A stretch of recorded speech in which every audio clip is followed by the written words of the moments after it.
Hoje eu vou falar sobre esterogestação. Já ouviu falar sobre isso? Pois é. Esse conceito ele foi criado por um antropólogo britânico chamado Ashley Montagu. Eu acho que é assim que se fala o nome dele.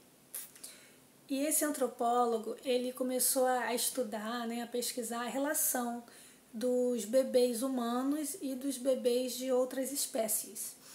E ele chegou à conclusão que os bebês humanos, ao longo da nossa existência, os bebês vieram nascendo de forma mais prematura que os outros bebês. E aí ele criou esse conceito de esterogestação. O que vem a ser isso?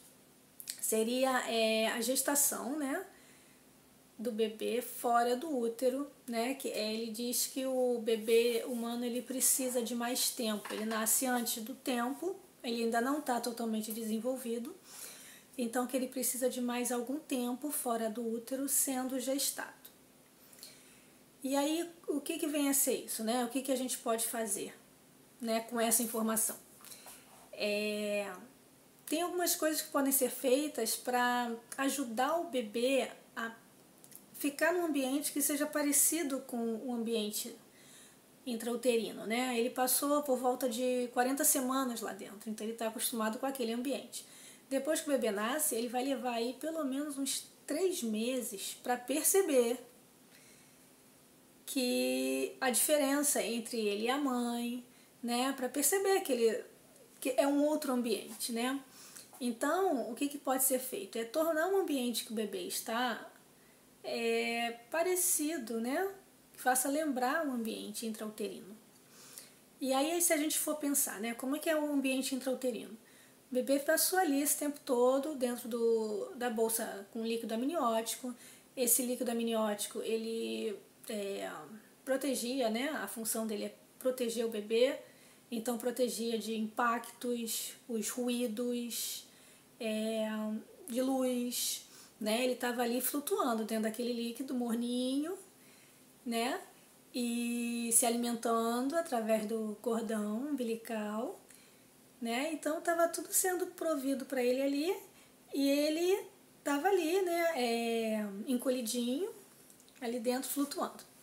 Então do lado de fora o que a gente pode fazer? Deixar o bebê sempre num ambiente com a luz mais branda, Nada de ambiente assim muito claros.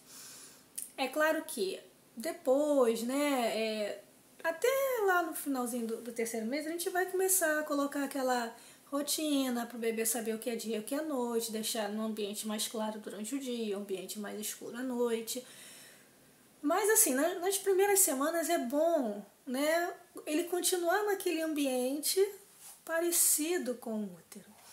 Então, essas ideias, de manter um ambiente parecido com o útero, dentro do útero, é bom para acalmar o bebê. Então, aqui, a luz baixa, um ambiente sempre com a luz baixa. O bebê, ele dorme muito, nas primeiras semanas, principalmente, no primeiro mês, ele passa a maior parte do tempo dormindo. E isso é normal, não se deve, colocar uma rotina de sono no primeiro mês do bebê, porque ele ainda está se adaptando ao ambiente externo. E no útero ele dormia a hora que ele precisava, A gente não sabe quando ele estava dormindo ou quando ele estava acordado, O próprio organismo dele é que vai dizer a hora que ele precisa dormir, Livre demanda na amamentação, A amamentação, ela nutre o bebê e ela também tem a parte da sucção... Ai, senhor, esqueci o nome. A sucção não nutritiva. Porque a sucção, o bebê fica ali, chamam de chupetar o peito, mas na verdade assim, a chupeta veio depois do peito, então não é chupetar o peito. É uma sucção não nutritiva, ele não está com fome, mas ele precisa estar naquele contato fazendo essa sucção, isso acalma o bebê, até porque dentro do útero ele estava lá, as mãozinhas estavam bem perto, ele botava a mãozinha na boca, E quando ele nasce, ele não consegue, No primeiro mês ele não tem esse reflexo para colocar a mão na boca. Então, o que colocar ali perto da boca, ele vai chupar. Então, é bom que seja o peito da mãe, que isso também acalma, além de nutrir, também acalma.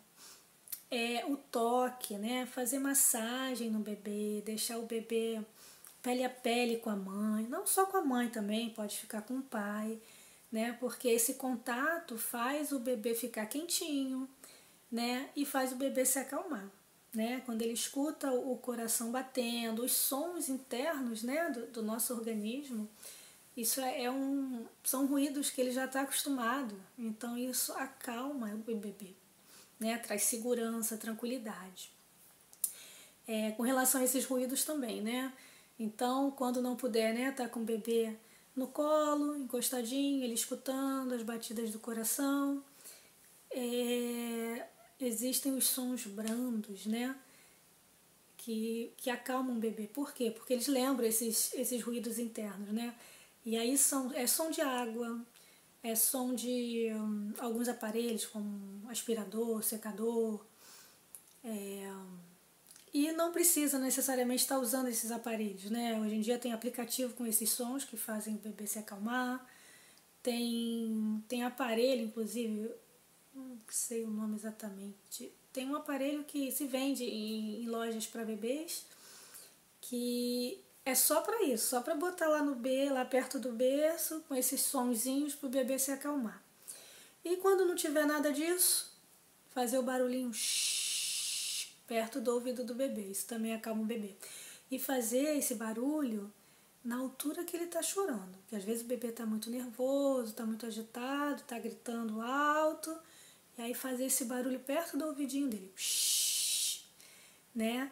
Porque parece estranho, mas isso acalma o bebê. Eu acompanhei uma gestante que depois que o bebê nasceu, ela falava para mim: Lisa, que coisa estranha, meu filho só fica calmo, assim, só consegue dormir quando ele está muito agitado, quando eu ligo o aspirador.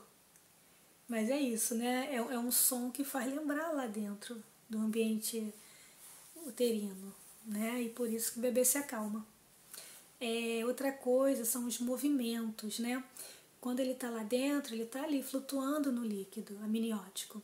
Então, fazer movimentos com o bebê que sejam rápidos, mas sejam suaves, né? E para o lado, para o outro, para cima, para baixo, né? Imitando assim quando a mãe está andando, né? Qual é o movimento que a mãe... Vamos pensar assim, né? Quando a mãe está andando, qual é o movimento que está lá dentro do corpo? É esse movimento que o bebê está acostumado, que ele gosta. Então, fazer esse tipo de movimento. Pensar no movimento que seria se na hora que a mãe está, sei lá, a mãe está dançando. E aí, então dançar com o bebê para fazer aquele mesmo movimento que ele estaria sentindo se estivesse lá dentro, né, da mãe. E por último é o banho, um banho quentinho e usando, não um banho assim com o bebê deitado, né, que é mais fácil para dar banho, mas o banho relaxante para o bebê, no caso, é no balde, né, o ofurô. Por quê? Porque ele vai estar numa posição que ele não vai estar sobre as costas dele, ele vai estar flutuando, né? A posição que ele fica dentro do balde é como se ele estivesse flutuando. E com uma água morninha, ele vai lembrar de onde? De lá, de dentro do útero, né? Então isso tudo acalma o bebê, tá? Isso é a esterogestação e são essas as coisas, né, que a gente pode fazer para acalmar um bebê nesse período, porque tudo isso remete ele a um ambiente que ele já está acostumado. Tá bom? Isso dura em torno de uns 3 meses. Um beijo e até a próxima.